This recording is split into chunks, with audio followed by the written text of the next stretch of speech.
উন্নয়নের ছোঁয়া লাগেনি ময়মনসিংহের ফুলবাড়িয়ার বিভিন্ন সড়কে ভাঙা রাস্তায় ঝুঁকি নিয়ে চলাচল করছেন যাত্রীরা। ক্ষতির মুখে পরিবহন চালক ও মালিক। সড়ক সংস্কারের আশ্বাস দিয়েছে স্থানীয় প্রশাসন। ময়মনসিংহ থেকে শেখ মহিউদ্দিন আহমেদের তথ্য ভিডিও চিত্রে আল মুকসিদের রিপোর্ট।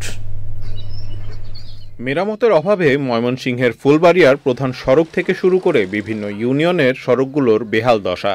ঝুঁকি নিয়ে চলাচল করছে মানুষজন।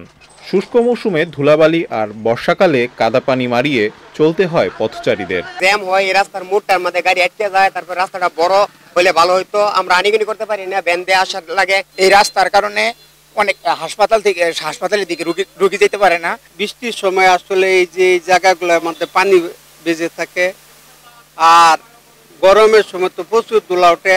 রাস্তাতে চলাচল করুন না, এই কুম্বর এই ব্যথা পাই এলেছিও না। অটো মোটো উল্টা যায়, ভ্যান ট্রেন উল্টা যায়, অনেক রিক্সাওয়ালা পায় ব্যথা পায়। ভাঙা সড়কে চলতে গিয়ে প্রায় নষ্ট হয় যানবাহন। ক্ষতির মুখে পড়েন পরিবহন শ্রমিক ও চালকরা। ফুলবাড়িয়ার কথা শুনলে আমাদের ভয় করে। আমাদের রাস্তাঘাটটা এরকমই খারাপ যে মনে করেন যে কোনো গাড়ি ঠিকভাবে চলতে পারে না। ভাঙার কারণে আমাদের বেরিং জায়গা ওইটা জায়গা এই পাতি ভেঙে যায়, এটা সেটা বিভিন্ন ধরনের আমাদের ক্ষতি হয়। উপজেলা প্রশাসন জানিয়েছে বিভিন্ন প্রকল্পের মাধ্যমে সড়কগুলো মেরামতের উদ্যোগ নেওয়া হয়েছে।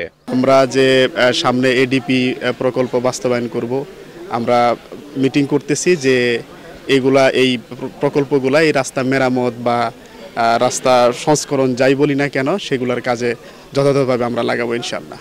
নিরাপদ ও আনন্দদায়ক ভ্রমণের জন্য প্রশাসনের কার্যকর পদক্ষেপ ও এর বাস্তবায়ন দেখতে চান ফুলবাড়িয়াবাসী।